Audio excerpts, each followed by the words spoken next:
स्वास्थ्य कार्यकर्ता महिला मुख्य परीक्षा 2021 तैयारी रिवीजन, गर्भावस्था की असामान्यताएं, एबनॉर्मलिटीज और प्रेगनेंसी।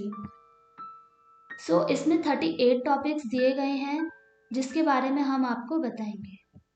गर्भावस्था की असामान्यताएं। गर्भावस्था में हीमोग्लोबिन के 10 ग्राम नीचे होने की अवस्था को एनीमिया कहते हैं। एक सामान्य स्त्री को HB 11 ग्राम से लेकर 14 ग्राम तक होता है। HB हर कोशिकाओं को O2 देने का काम करती है। कारण कॉजेस। गर्भावस्था में 3 माह तक रक्त में परिवर्तन होता है जिसमें रक्त की मात्रा बढ़ती है परंतु HB कम हो जाता है। आयरन की कमी, फॉलिक एसिड या विटामिन B12 की कमी, प्रोटीन की कमी, रक्तस्राव होने से, टॉक्सीमिया उत्पन्न होने से। Anaemia in pregnancy. गर्भावस्था में रक्ताल्पता। मानव शरीर में हीमोग्लोबिन 12 से 16 ग्राम पाया जाता है। हीमोग्लोबिन लाल रक्त कोशिकाओं में इस मात्रा का सामान्य स्थिति से कम होने की अवस्था को एनीमिया कहते हैं। Degree of anaemia. माइल्ड 8 से 10 ग्राम बीच में, सीमा रेखा मॉडरेट 8 से कम होने से, गंभीर यानी कि सीवियर 7 से कम होने से।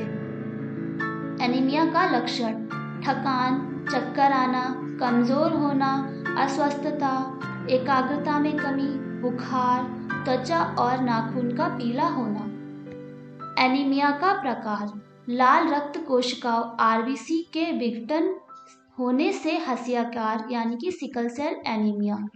आयरन की कमी, iron deficiency anaemia. Folic acid की कमी, मीगलोब्लास्टिक एनीमिया। विटामिन B12 की कमी, प्रीनिशियस एनीमिया। हुकबर्न के कारण से एनीमिया। उपचार ट्रीटमेंट: रोगी को शारीरिक विश्राम लेना चाहिए, उच्च प्रोटीन युक्त आहार लेना चाहिए, आयरन 200 mg लेना चाहिए, फॉलिक एसिड 0.5 mg या विटामिन B12 लेना चाहिए। गर्भावस्था में प्रोटीन अधिक मात्रा प्लस 300 कैलोरीज में खाना। रक्तस्राव PPH एंड APH अधिक होने से तुरंत इलाज की व्यवस्था करनी चाहिए। टॉक्सीमिया का इलाज करना चाहिए। एंटीनेटल क्लिनिक में जांच कराना चाहिए। आवश्यकता पड़ने पर O2 दिया जाना चाहिए। अस्थानिक गर्भावस्था, एक्टोपिक प्रेगनेंसी। परिभाषा: निषेचित डिंब का गर्भाशय के बाहर, सामान्यतः फैलोपियन ट्यूब में आरोपित होने पर विकसित होने की अवस्था अस्थानिक गर्भावस्था कहलाती है। निषेचित डिंब के आरोपित होने के अन्य स्थान: फैलोपियन ट्यूब, डिंब नली गर्भ, उदरगुहा, उदर गर्भ, अंडाशय, अंडाशय गर्भ, अवशोषी श्रग, रेडिमेंट्री हॉर्न गर्भ। कारण कॉजेस: जन्मजात विकृतियां, फैलोपियन ट्यूब अत्यधिक लंबा होना, श्रोणीय प्रदाह, संक्रामक रोग, अंतःजरायु गर्भ निरोधक उपकरण का प्रयोग, गर्भ निरोधक गोलियों के खाने से। पुरानी अस्थानिक गर्भावस्था का इतिहास। चिन्ह एवं लक्षण, साइन एंड सिम्टम्स: मासिक चक्र में अनियमितता, निचले हिस्से में पेट दर्द, श्रोणि प्रदेश में तनाव, योनि मार्ग से रक्तस्राव। जांचें टेस्ट: मूत्र द्वारा गर्भ जांच, अल्ट्रासाउंड, सोनोग्राफी, रक्त द्वारा गर्भ जांच। उपचार ट्रीटमेंट: जैविक चिन्हों को देखना, आवश्यकतानुसार IV फ्लूइड्स चढ़ाना, आवश्यकतानुसार ब्लड ट्रांसफ्यूजन देना चाहिए। स्लेफिंक्टोमी, रिमूवल ऑफ फैलोपियन ट्यूब या हाइस्टियोटॉमी, रिमूवल ऑफ यूट्रस की तैयारी करना। Hypertension in pregnancy. गर्भावस्था में उच्च रक्तचाप, माता की टॉक्सीमिया उत्पन्न होता है। संक्रमण, हृदय विफलता, हार्ट फेलियर, अपरिपक्व प्रसव, प्रसवोत्तर रक्तस्राव, शॉक, प्रसवोत्तर संक्रमण, स्तनपान विफलता। गर्भ अपरिपक्व, गर्भाशय के अंदर गर्भ की मृत्यु, बच्चे में कमजोरी, बच्चा पैदा होते ही मर जाना। प्री एक्लेम्शिया, गर्भाधान के 20 सप्ताह बाद जब निम्न में से किन्हीं दो चिन्हों की उपस्थिति हो तो उसको प्राक गर्भक्षेप कहते हैं। उच्च रक्तचाप, हाइपरटेंशन 140/90 mmHg, इडीमा, सूजन, शारीरिक वजन बढ़ना आधा kg प्रति सप्ताह, मूत्र में प्रोटीन 1 ग्राम की मात्रा बढ़ना। गर्भावस्था की इस अवस्था में रक्त में टॉक्सीमिया हो जाता है।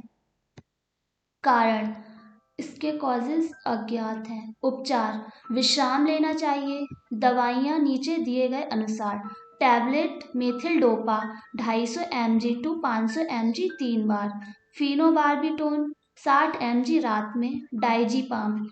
खाने में अधिक प्रोटीन की मात्रा लेनी चाहिए।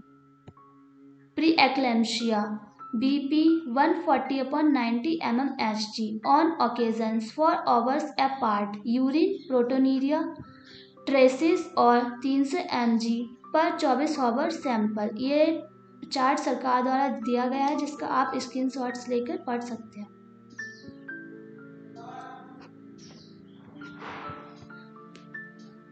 एक्लेम्शिया, गर्भाधान के अंतिम माह में जब निम्न में से किसी की उपस्थिति हो तो उसको प्राक गर्भक्षेप कहते हैं। उच्च रक्तचाप, हाइपरटेंशन 140/90 mmHg, इडीमा, सूजन या शारीरिक अत्यधिक वजन बढ़ना, मूत्र में प्रोटीन की मात्रा बढ़ना, शरीर में आक्षेप, जनरलाइज्ड कन्वल्जन और फिट्स। कारण, कॉजेज, कम आयु 17 वर्ष के नीचे में प्रथम गर्भधारण, आयु 35 वर्ष के ऊपर में प्रथम गर्भधारण, पूर्व में उच्च रक्तचाप, गर्भ अनेकता और बहुगर्भता, मधुमेह, मोटापा, वयस्क विकार, भावात्मक क्लेश। चिन्ह व लक्षण, साइन एंड सिम्टम्स, उच्च रक्तचाप, हाइपरटेंशन 140/90 mmHg, अत्यधिक इडीमा, सूजन या शारीरिक अत्यधिक वजन बढ़ना, मूत्र में प्रोटीन की मात्रा का बढ़ना, शरीर में आक्षेप, जनरलाइज्ड कन्वर्जन और फिट्स, जी मिचलाना या उल्टी, सिर दर्द। उपचार, ट्रीटमेंट, चिकित्सालय में भर्ती कराना चाहिए। शांत हवादार कमरे में पलंग का साइड रेल्स लगाकर करवट की स्थिति में रखना चाहिए। जैविक चिन्हों को देखना चाहिए। मूत्र त्याग को प्रत्येक घंटे देखना चाहिए। एंटी हाइपरटेंसिव एंड सीडिएशन की दवाइयाँ देना चाहिए। पोषण के लिए 10% डेक्सट्रोज प्रदान करना चाहिए। MgSO4 therapy, magnesium sulphate therapy, loading dose 4 gram IV fluids for 3 to 5 minutes with 16 ml of normal saline followed by 5 gram deep IM each buttock. Maintenance dose 5 gram deep IM each buttock every 4 hourly.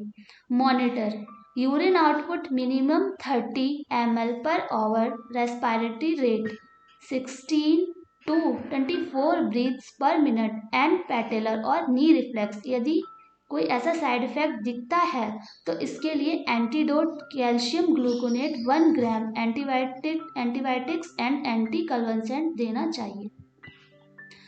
Eclampsia treatment, anticonvulsant और anti hypertensive plus diuretics. Not in labour. First, fits control, fits not control.